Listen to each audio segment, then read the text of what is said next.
Welcome to today's episode of Confessions of a Cleaning Business Owner. And today I'm Louise here with Diane, and we're going to be discussing the 3 most common mistakes of cleaning business owners. We've got 3 here, but we're going to start with saying yes. What are people saying yes to? Yeah, is this not saying yes when you should say no, isn't it? I think this is quite a lot of things. There's probably a list of things that we say yes to as cleaning business owners that we shouldn't. I think the first one for me would be saying yes to any customer. Yes, because as in taking any customer. well, when you start, you go, but it's a really good job. And yeah, it's a little bit further away. But, you know, how far away is, for me, 5 miles? Might take me 40 minutes, but 5 miles isn't that far where you don't know where to set your boundaries, do you? No, absolutely. Or I think we took clients in the early days that were 2 hours every 4 weeks. I mean, how crazy is that? You know, it's like, I know that for the customer, it works really well, but for the business long term, it doesn't really work to be going to somebody every 4 weeks for 2 hours. You know, there will be people listening to this. And I listened to that and went, we've got a few that do 2 hours every 4 weeks. And because we actually now still do that, but we charge high enough to justify it. So they can have it, but it gets charged as a one-off clean because you can't fit it into your bookings. There'll be people listening to that going, what's the problem with that? But you've got to then find 3 others to fit in that slot. Exactly.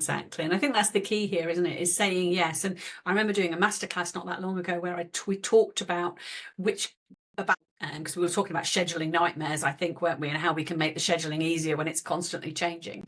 And one of the things that we talked about was making sure that every place on your schedule suits the customer, suits the team, and suits the business. And often it suits the customer and the team, but not the business. So, and that's where that sort of the 2 hours 4 weekly client, it might suit the client, might suit the team as a schedule filler, but for the business, it's not a very profitable client to have to manage. So yeah, you need to find a way of making it worthwhile. And do you know what I did, which I've caused a problem for our business with this week? So a customer came along, I did the quote was fine, but they gave me the first line of their address, which is a road I know, really close to our office, put it in. Anyway, we turned up and they weren't answering the door. Turns out they were only 15 minutes away. So we traveled and we did the clean anyway.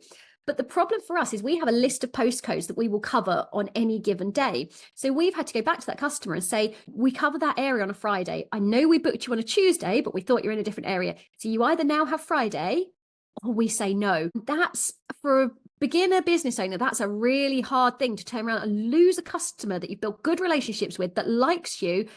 You messed up, but what choice have you got? You've now got to own that mistake and say, you've got to go. Yeah. Another thing that we often say yes about is that you'll always be their cleaner. That's hard, isn't it? The guilt when you are putting in someone that you know is probably substandard to you, the customer knows is substandard to you, and they are really guilting you. And I really want you. If I don't have you, I don't think I'll stay. You all know you will. Like, yeah. It's really guilty, and you've got to do it. If you're in the process of getting off the tools, as they say, then it's not always going to be possible to keep your own customer base. You're going to have to replace yourself in your business eventually. So saying, yes, I'll keep you as a customer, or even actually, we are going to talk about another common mistake, even not putting their price up soon enough because you want to kind of keep them on board. Okay, I've got one for you. It starts with, can you just, yeah, that's called passing on your problem to somebody else. But as business owners, particularly when you start out, you say, yes, of course, I will take your bin bags out. I will do whatever it is you agree to. But this is my biggest problem, I think, with people that say yes, is once you've said yes to various customers for various things, and they might be little things, you've agreed to, I don't know what you've agreed to, but you've agreed to clean out the dog bowl in this particular house. Well, then when you pass it on to someone else and you want to grow your team, you can't remember every can you just, even if you try writing it down, our memories fail us. And then it becomes really hard to scale your business because it's not standardized. And you've said yes to all kinds of things that you would never have said yes to if you were delivering a standard service. Yeah, and I've seen that in a few times where people have said, oh, that the client's dog sometimes leaves a mess in the hallway and I don't mind cleaning it up. but my team member is objecting to it. And I'm like, well, of course they are. Can you justs and the extras that you do are not always scalable, and things like that are definitely not scalable. But I think we're so aiming to please when we're first starting out that I think probably I was definitely guilty of a lot of can you just take the dog for a quick walk around the garden while you're there. Yeah, just let the dog out the back. Yeah, absolutely. And now it'd be like, not so sure we can do things like that anymore. So it's but all those extra things that you do when you're first starting out. But it's really hard. And I had one today, and I did a quotes take me half an hour, and I will have lost a potential customer over this. They said, will you take my bins out? And I said, no. Now I said it a bit more politely and I explained it, but I said no. And that was a deal breaker to them. It would take me 2 minutes to take their bins out and to say no. And I would imagine 80% of cleaners, if you're going to lose a good client, you're going to say yes. Yeah. But it had to be no. Yeah, we actually do take their bins out, but we had one particular client who wanted us to do take their recycling out to particular bins, and I had to explain, and we kept putting it in the wrong bin. But we live in an area where we cross over 2 local councils, and the bins are different colours. So somebody that lives in one area would be like, well, of course the green bin is for recycling, whereas in the other area, a green bin is garden. Yeah. So I just had to say to them, look, we cannot do that, because I cannot make sure that every team member knows for your particular house that this is how it works. We can't standardize it. And he was very understanding, but it was difficult because we just kept getting it wrong. I'd agreed to do it because they were an early client, and I shouldn't have. And the recycling, so we cover 4 different council areas, but they are disproportionately angry when you get it wrong, aren't they? Like, it's not, oh, you got it wrong, make sure it's you, how could you get it wrong? What's wrong with you? Why are you trying to ruin the environment and kill the earth? It's like, wow. Absolutely, that's a lot of garbage to throw at me. That's a lot of emotional baggage there. Yeah. Put it in the wrong bin. I'm sorry, I was trying and it was raining. Absolutely. Or sometimes we've had this as well with the refuse that we will take out to the bins, is they can't find the bin, or the gate's locked for the bin, and then they don't want to leave the bin bag inside the house, so they leave it on the porch, and then the cats get it, and it can be a bit of a minefield. And probably if I could rewind, it might be something that we would stop doing. Do you know the 2 things that get to us? Slippery decking, number 1, and number 2, bins that are locked in bin storage that you can't get the key to work for love nor money, and it's raining, and if it goes, oh, it's just a nightmare. It's just, for me, early on I was like, I don't mind taking bins out, but it's a faff, isn't it? To standardize that getting bigger had to be no. If you imagine Coronation Street, we have a lot of terrace houses, and the bins are in an unruly row out the back. It's just no. Yeah. Do you think another thing that we say yes to, particularly early on until we get more experienced, is when the client tells you how long it's going to take? Definitely said yes to a few of those over the years. Yes. Oh, you can do it in 2 hours. And it's a lot of confidence to turn around and go, no, I can't. And the reason I can't is not because you have to put it really nicely, because you can't outrightly tell them they're wrong. And they're going, yes, I can. Why can't you? And then you have to really politely put, well, I'm going to do this, I'm going to do this, and I'm going to do this. And then they turn around, and it gets even more tricky, because then they go, well, don't do all those things. And you're like, well, how am I meant to know what I am and I'm not supposed to do? But a lot of us say yes. And I think one of the biggest problems is we're not going into the nuances. So I wouldn't automatically say no. I'd go, well, let's discuss this further. We go into the nuances. The customers tie themselves up in circles, at which point they go, it's best we just leave that. And I go, woohoo. Yeah, I remember when we did our quoting role play, and I think you had your imaginary house was 5 bedrooms with 4 dogs or something, and you were telling me that you could do it in 2 hours, and we had to unpack that, didn't we, a little bit, and go, okay, so let's talk that through, shall we, as to how long it does take to clean a bathroom and that sort of thing. And yeah, so that comes with confidence, though, doesn't it? So this sort of yes thing is, it's the customer is always right. They're not always right, and you're the expert. I think it's not, the hard thing is we're talking about it like it's yes or no. And I think there's a lot of people, and we see this on the groups, where a customer will ask for an unreasonable thing. Okay. And this happens a lot. And they're all like, ditch the customer. That's a no. Get rid of them. And we're sat there going, hang on. We could actually serve that customer, give the customer exactly what they want. And all it takes is a tiny bit of actually probably quite friendly negotiation. And so it isn't a yes or no. As a business owner, the biggest mistake is let's get into the detail. Let's have the confidence to actually discuss this openly. And it might be a no or it might be a yes. We don't know how it's going to end, but let's discuss it.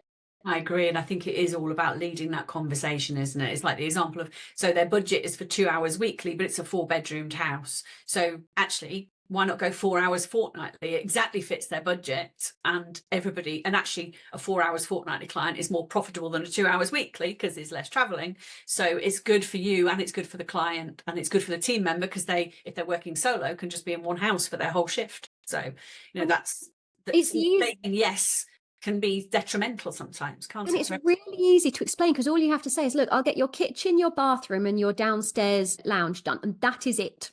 And they go, oh, okay. I can do the whole house fortnightly for the same budget. Yeah. So yes, saying yes too much. It's gaining the confidence and going into the nuances and negotiating really is the answer. And sometimes just flatly saying no, even though you hate it, it hurts you, you feel like you've damaged your business, guaranteed you. And I think what I've learned as my business has got bigger and it's other people that have got to deliver what I've promised, and I promise something and they go, there's no way that's getting delivered, not in a million years. And you suddenly realize I'm causing more problems for other people by saying yes. And you don't have a choice. I'm literally told you cannot say yes to this. And I'm like, can we not? No. And whereas when you're on your own, you can say yes. So yeah, big problem saying yes. Next one. Okay. I'm not sure quite how to phrase this. Okay. Undercharging, underquoting. It's the same thing because it doesn't matter whether you quote per hour or you quote per whole house. And I think a lot of people go, if I did an all-inclusive quote, it would solve all my problems. No, it wouldn't. You need to get better at quoting, full stop. That's not the solution. I'm not saying you shouldn't do it, but if you can't quote accurately, then it's probably not going to solve your problems. Quoting and managing your customers' expectations around that quote are key, aren't they, to an easier life? Definitely. So why do so many of us, I'm going to start with undercharging. So we're going to take a look at the hourly price. Why do so many of us undercharge? I think because we don't value the service that we can deliver. Do you think so? Do you think it's confidence? Yeah, so I think that it's that thought around, well, I'm not good enough to earn X amount, or I don't believe my customers think I'm good enough to earn X amount. So yeah, I think it's sort of self-belief, confidence, whatever you call it. I think the industry as a whole, we've talked about it before, the industry as a whole suffers from that. Yeah. So I have this. So it's interesting that 6 months ago, we were talking about people really need to be pushing up and charging your sort of, you're looking at 22 to 25 pounds an hour. Now we're seeing posts going, hang on, I'm charging that and I'm still making zero profit. So now when I broke the 30 barrier, and I did that 2 years ago, we're now well above that, but we broke the 30 barrier and everyone was like, wow, you can't do that. Well, the whole industry now is, if you're looking at your numbers, you're having to sort of consider that barrier, which is the next mental barrier. But people mentally don't want to go there. No, and I think is it fear? Is it lack of sales skills? I don't know what it is. I do think it's cleaners don't get paid £30 an hour. Cleaners don't get that. Yeah, and does it go back to the old you get paid more than nurses argument, which we've discussed before? It's just comparing people, isn't it? And cleaners are deemed as less worthy than even a gardener, for instance. It's that mentality of the public, but I think we as an industry put it on ourselves as well. Yeah, I think look at the numbers. Look, cleaners, if you aren't looking at your numbers here, really, if you've got a business, a team, you are pushing the £30 an hour now. You're looking at that and you're going to have to be there in the next year or two at the very least. And there's still people coming in going, I'm going to charge 15, or if I don't know, I'm going to be really brave. I'm going to go up to 18. But I've seen posts out there where somebody says, I'm charging 15, I'm going to go up to 20. And do you know what all the comments are? No, that's too big a jump. Don't do it. Don't do it. Don't do it. I'm like, what? What, are you insane? Like, I know it's a big jump and I know they might lose some customers, but if you don't do that jump, it is so much more detrimental. You could lose half your customers and still be financially better off if you do that jump. And you aren't going to lose half your customers. You'll probably lose about a third. Do less cleaning, but for more money. And it's the number of people that are like, don't do it, because their biggest fear is losing a customer. But if you're looking at the numbers, lose them because you'll be better off. Yeah. And the big test case on this, and I've talked quite a few people through this, is your next inquiry, you quote them at £20 an hour or whatever your new rate is going to be. And the first one you win, you know you've nailed it. And that's it. You know now that you can get customers at that price. So you then put the price up of a current customer and you know you can replace them with a new one if they cancel. So you've got to be that brutal around it, haven't you, if you're going to get over the undercharging curse, which is so prevalent in our industry. Undercharging, let's move on to underquoting. What happens here? Well, I think, and we talked about this when we talked about saying yes, sometimes we agree with the client how long a house needs because that's the easier sale, or we see that as the easier sale. So sometimes that can lead to underquoting.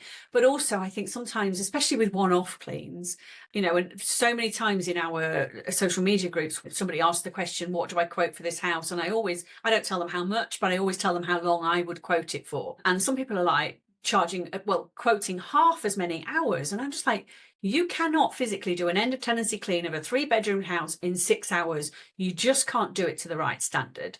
Whereas people are quoting that or telling other people that they should be quoting that. And I don't know what's going on there, whether people are just not doing it to the right standard or they just don't realise. Do you think, for example, that if I quoted, say, 6 hours instead of 12, do you think the customer would be happy if I delivered 6 hours? Well, I don't know, because I don't think so. Not if we're talking sort of end of tenancy or one-off deep cleans. You physically can't do what needs to be done. However, if you're managing the customer expectation well and you've told them in 6 hours you will do this, maybe it can work. And we have that where, for instance, maybe the quote actually is for 15 hours, but their budget is for 12, as an example. I would say it's not a problem. What we'll do is we'll do it to your budget. And we'll start at the top of the list and we'll work our way down, and the least important rooms will be at the bottom of the list. We might not finish the list, or we won't finish the list. So I've managed their expectations and told them exactly what they'll get for their 12 hours.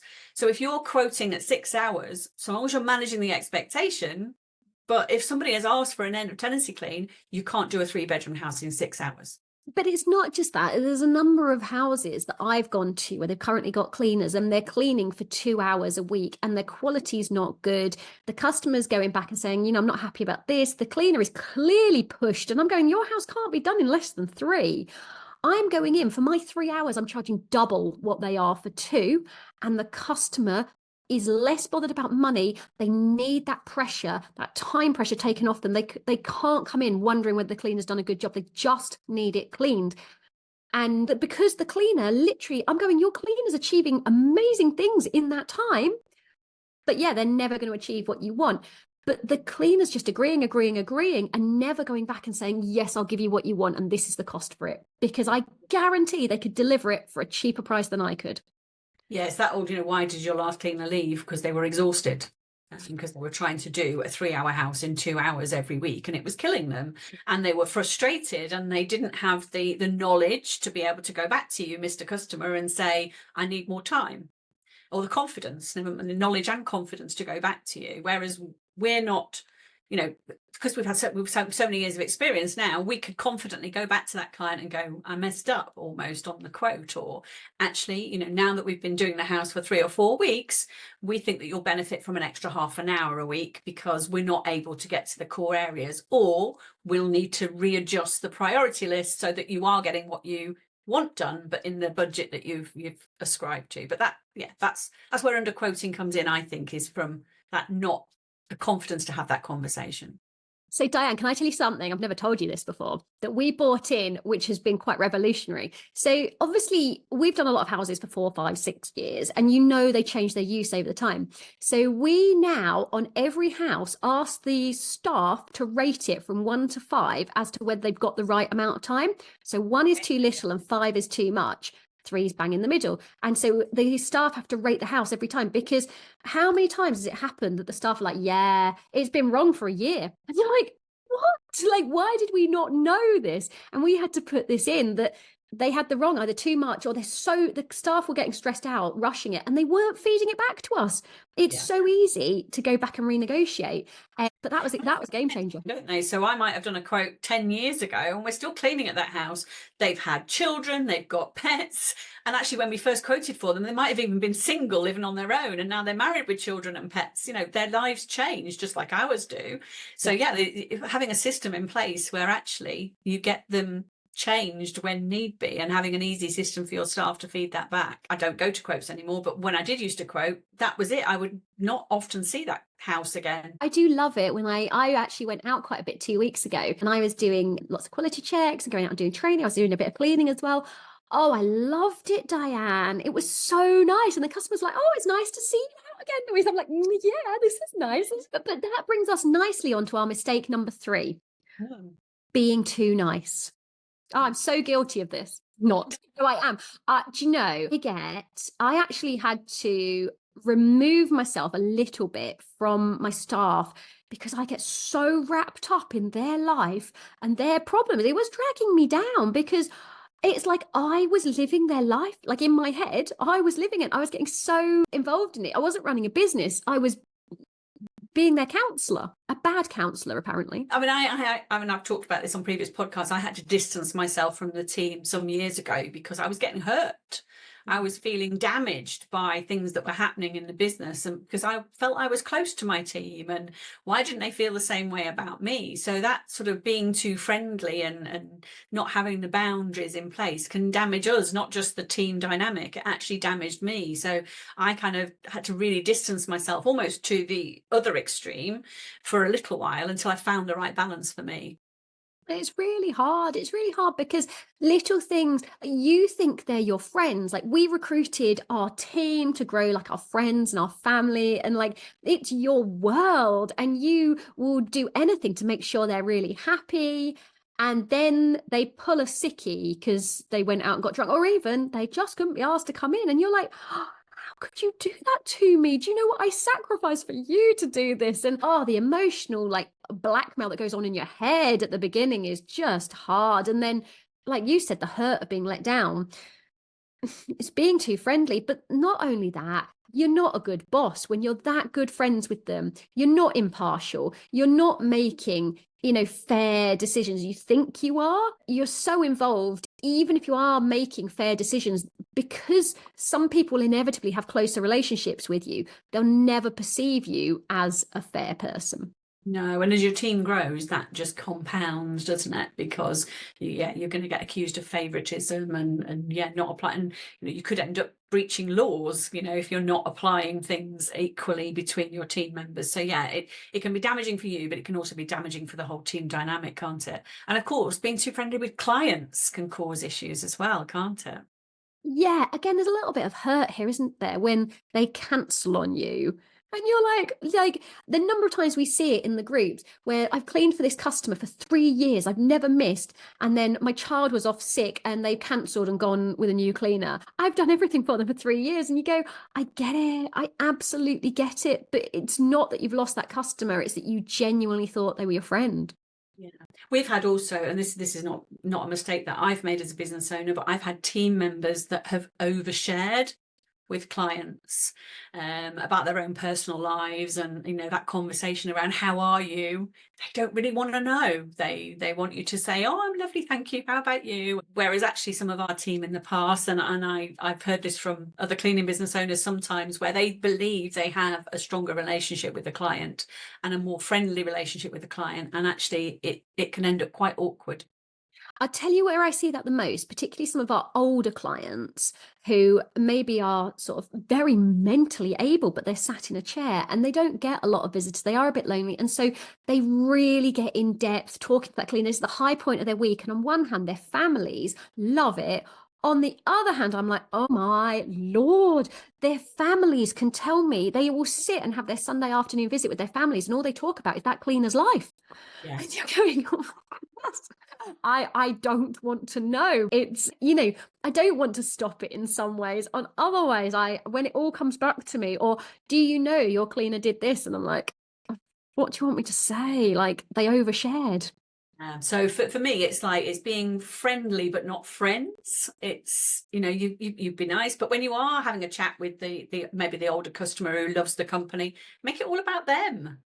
You know, talk about their Yeah. grandchildren and their family. Don't talk about yours, because that's not your role there. You know, yes, you're there to clean, you're there to be nice, but you're not there to share your life with them. And actually, some of your customers genuinely won't care and will be quite upset by it. Trust me, because I've had customers come to me and say, can you please send somebody different?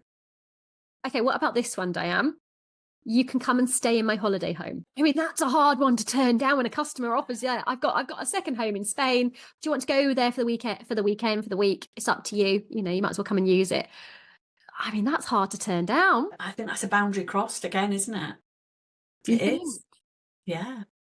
Sad as it seems, it If, is boundary crossed. if you're a solo cleaner, would you turn it down? Probably wouldn't, if I'm honest. I'd be like, first of all, you're not going to be there, are you? That would be definitely a boundary crossed, wouldn't it? Yeah. But let's say they're not. They're just like, they really get on with you, and they're like, well, you might as well use it. Yeah, I suppose it's difficult, but are you crossing a line? You'd have to answer that question for yourself and your business. And if we're talking about common mistakes, being too friendly, you could be crossing a line. And what happens down the line when you bring a team in, maybe you grow your business, then where are the boundaries? And I think being too friendly, and talk about boundaries, you know, one of the things that I know cleaning business owners struggle with is having personal and business time. And those boundaries being crossed means that customer can now text you in the evening, and what do you now owe them if they've let you use their holiday home? Yeah. And they're like, oh, well, I've had a party. Can you nip in on a Sunday and clear up? Well, you stayed in my house for a week. It's like, okay, you're in a tricky dilemma there, because what do you do? Yeah, it's a really difficult one, but I think if you know, like I said, I'm saying to you, I probably would, but then I think actually with my business head on, I'm being too friendly with a customer. Definitely, it's crossing a line. Yeah. And it always, like, it doesn't always, but it mostly comes back to bite you. But then there are things like our customers will often get rid of lots of old clothes, and they're designer clothes. They're really nice. I don't have a massive problem with my staff. If it's going to go to the charity shop and my staff go, oh, I'm taking that, I know they'll probably sell it on Vinted. But whatever, the customer's happy that it's gone, saves them a trip to the charity shop. My staff are happy. Isn't that sort of similar to, I know that in holiday let cleans, there's often things left behind, and, you know, sort of unopened bottles of wine and that sort of thing. It's sort of almost like a tip, but you've just got to know where your own boundaries are, I think, haven't you? Do you know what I quite enjoyed? When we did end of tenancies, and they would store loads of stuff in the basement. I'm going, you want me to get rid of this? Like, we've got brand new mowers and all kinds of things. And I'd question it and I go, you sure? And they're like, dump the lot. And of course, there's no way I'm going to dump all of this. I just think it's so bad for the environment. I think we should do something about it. But that's really hard, that. And I don't know if that's too friendly, or actually where's the boundary of what do we take and what do we follow the instructions and dump? Yeah, no, it's a difficult one, but I think you're right. I think you can't, in all conscience, throw things away that shouldn't be thrown away. But equally, and you know, if you think about elderly customers, they might be trying to give you things that actually they shouldn't be giving you. So you've got to just. It's almost like, I don't know whether it's a hard and fast rule or whether it's you need to decide where your boundaries are. But if you're growing your team, where are their boundaries? So in your business, you need a hard and fast rule, don't you? You Yeah. can't take gifts from customers unless it's Christmas. Yeah, so we had a customer who tried to give our staff £50 just randomly. In fact, they tried every week. And we were told about this, and we'd put it in writing so we knew what was going on. And then the customer's family phoned up and said, look, we found out that she's been doing this. You know, has this been going on? And we said, no, she has been trying to, but we never took the £50. So we can say categorically, yes, it's been happening. And they were like, oh, thank you for being so honest. Please don't take it. And we were like, yeah, we didn't take it. Now, at Christmas, would we take the £50? Yes, because it's signed in. You know, they've only offered it once. They're in good mind. Would we take that £50 from that customer? I don't know. I still don't think we would at that point. It's a judgment and boundaries at the same time, isn't it? It's having rules in your business and then a bit of common sense as well, isn't it? Yeah. So as a recap then, our three biggest, most common mistakes are saying yes, undercharging or underquoting, and being too nice. So So try and those. Be nice, but not too nice. yeah. And I think really it's have boundaries on every single one of them. Be good at your job and have boundaries. Thank you very, very much, Diane. So, for anyone listening to this, if you'd like to join us at the DCBN Awards on the 22nd of November, tickets are still available, I think, at this stage. And Diane, your book, your marketing book, will have launched by the time we've done this. Coming out very soon, if not already launched. So you should be able to find it on Amazon or on our website. And yeah, everything you need to know about marketing for your cleaning business with some really practical information in the book. It's not just a textbook. It will give you ideas and information, everything you need to know to market and grow your business. And if you want to join for more live actual tutorials, so in the podcast, we talk around subjects. In the masterclasses as part of the DCBN membership, one, you've got a whole library with over 100 videos of it. But two, we do them live. So you can join in. They're more how-tos. We talk through real issues, problems, real guidance there. And then we have the Monday calls. So you can get a 15-minute, although it normally runs over into 30 for mine sometimes, 15-minute live coaching call. You can have a chat with that. That's every single Monday. There is nowhere where you're going to get that much value for £30 a month, isn't it? Absolutely. Yeah. And if you pay for the whole year, it's even cheaper. Is, isn't it? It's a great, and we definitely need to put the prices up on that. But anyway, it's a great value deal. Make the most of it while you can. Thank you everyone for listening and look forward to seeing you next week. Thanks, Louise.